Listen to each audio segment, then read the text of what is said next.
The Holy Gospel according to St. Luke, the 14th chapter. Glory to you, O Lord. On one occasion, when Jesus was going to the house of a leader of the Pharisees to eat a meal on the Sabbath, they were watching him closely.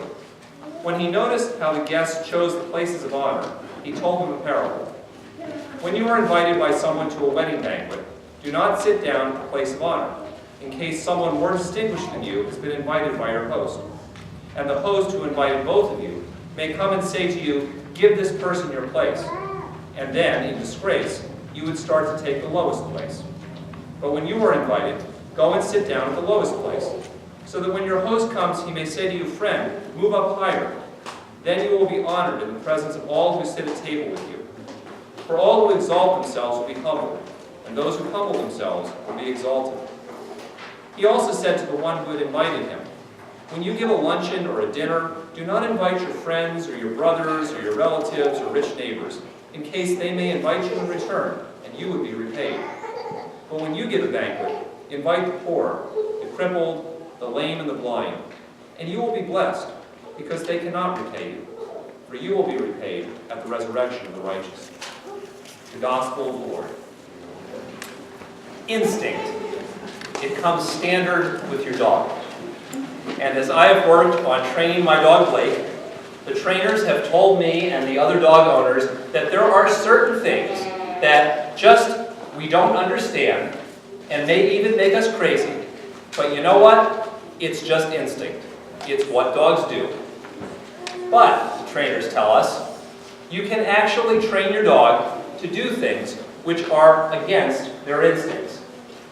And so one of the first things that Blake and I worked on when we started training was squirrels.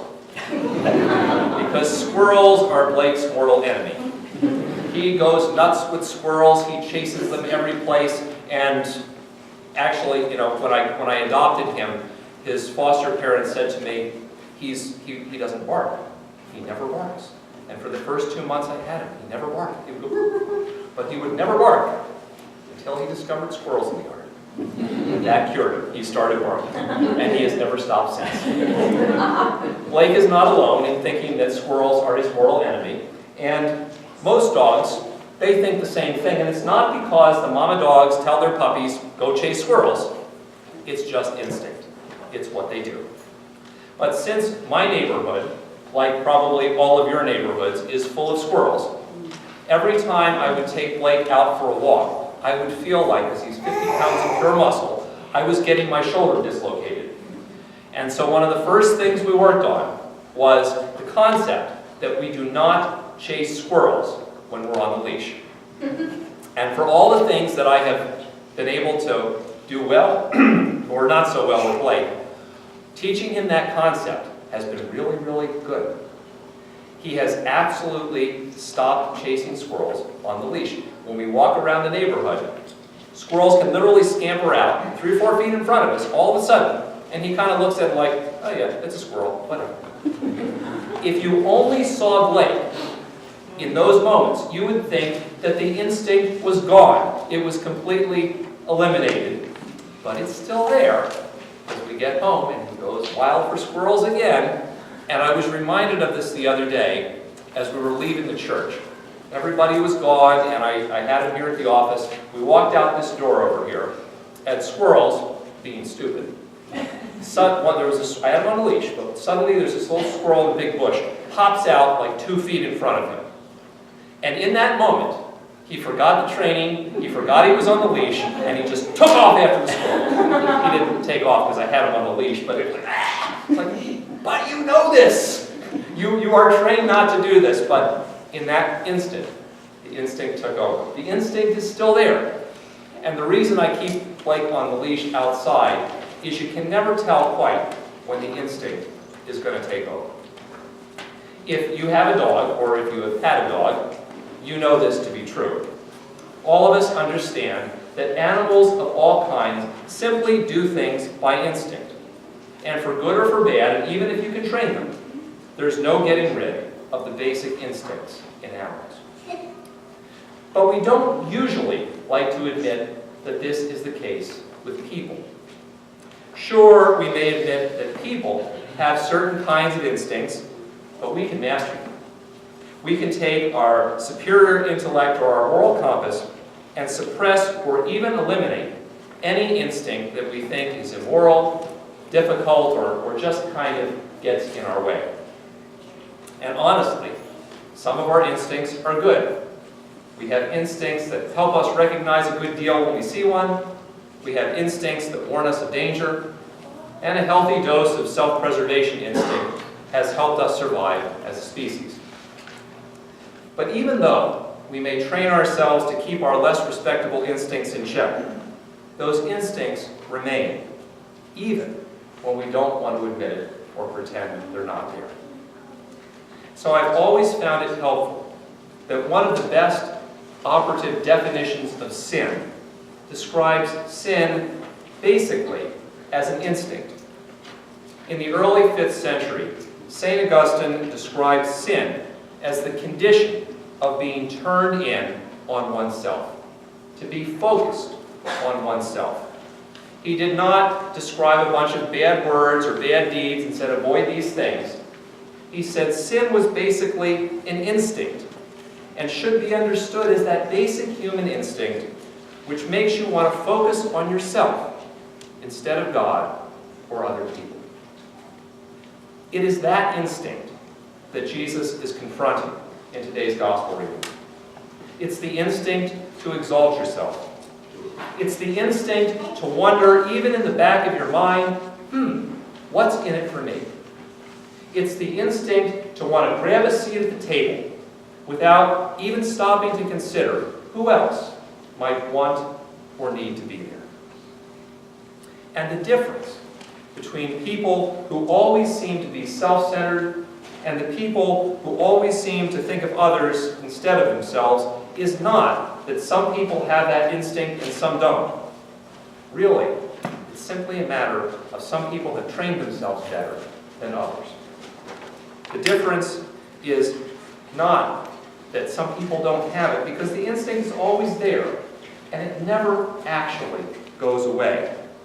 And that's why you'll notice that in that reading, Jesus does not tell his hearers, hey, be glad you don't have that self-centered instinct like those other people do. And he also doesn't tell them that they can rid themselves of the instinct. Instead, essentially what Jesus is doing in this gospel reading is he's giving people training advice. He's talking to them about how they can train themselves to kind of harness that instinct so that it doesn't manifest itself so often. He's telling us that the innate instinct to be turned in on oneself, to think of yourself before others and before God, is always going to be within us. So if we're going to keep it in check and pull ourselves out of ourselves, we need to train ourselves. And some of the ways that Jesus teaches us to train ourselves, and the reason that you can tell that he doesn't say, hey, you can rid yourself of this instinct, is the very first thing he does is he says, use the instinct against itself. It's kind of a really bizarre thing, but Jesus begins by saying, all right, if you're thinking of yourself all the time and having the first place at the table, consider this. What happens if you take a seat at the table at the highest spot, and then the host comes in and says, hey, you're sitting in the wrong seat. Go sit lower. And then in disgrace, you would begin to take the lower seat. It's simply another appeal to thinking of yourself. I'm going to be embarrassed. I'm going to look bad. But it's Jesus' way of saying, sometimes you can take the instinct to put yourself first, and you can use it kind of as a leash to help keep yourself in check. And sometimes that's a way of being able to stop and consider, oh, maybe I am thinking of myself first instead of others or instead of God. Jesus calls us to be people who train ourselves by also considering how our own self-interest plays into our decision-making, instead of just pretending that basically deep down we're kind, generous, altruistic people. Usually when pastors stand up and we read the Bible and we talk to you about it, we say, you know what? Think of others instead of yourself. And it's true. Thing is, in all of the ethical decisions that I make, and probably you also, you do think of other people. How is this going to affect my neighbor? How is this going to affect my family? How is it going to affect my community? How is it going to affect the world around me? And that's true, but sometimes we don't stop and really consider, hey, am I really doing this just for those people? Or in the back of my mind, am I thinking about what's in it for me? Which is what the guy is thinking when he invites his rich friends and neighbors and everybody. You could be thinking a little bit about what's in it for me. In the mid-60s, there was a musical that came out based on the Don Quixote story called Man of La Mancha. It's been done several times. There's a musical score in that called I'm Only Thinking of Him.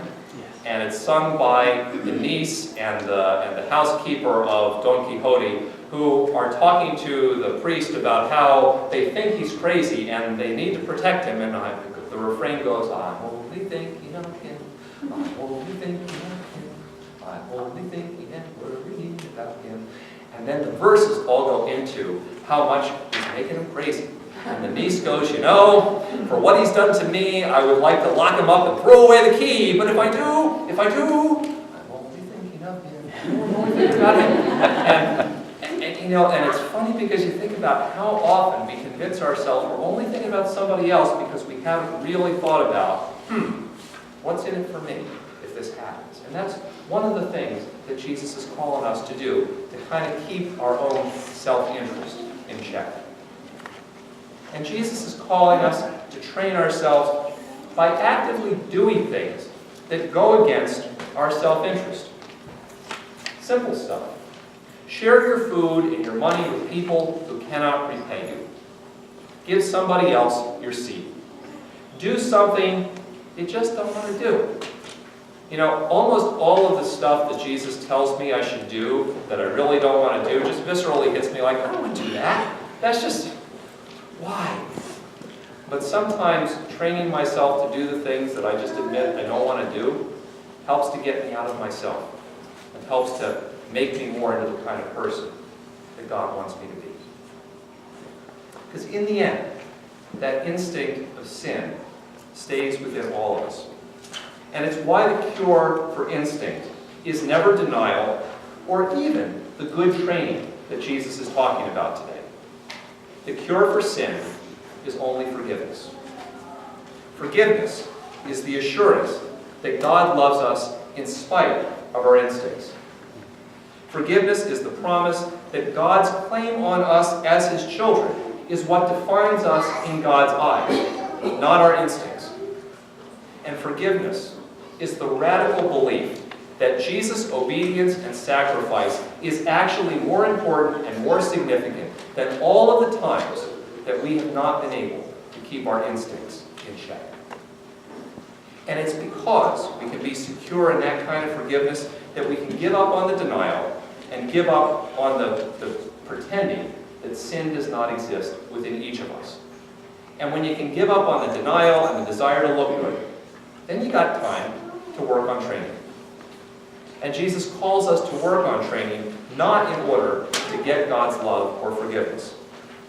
Instead, Jesus calls us to work on training so that our words and deeds more fully reflect God's love. Jesus calls us to work on training so that we develop more of an instinct to think and care for others. And Jesus calls us to work on training so that we ourselves can be transformed more and more into the kind of people that God made us to be.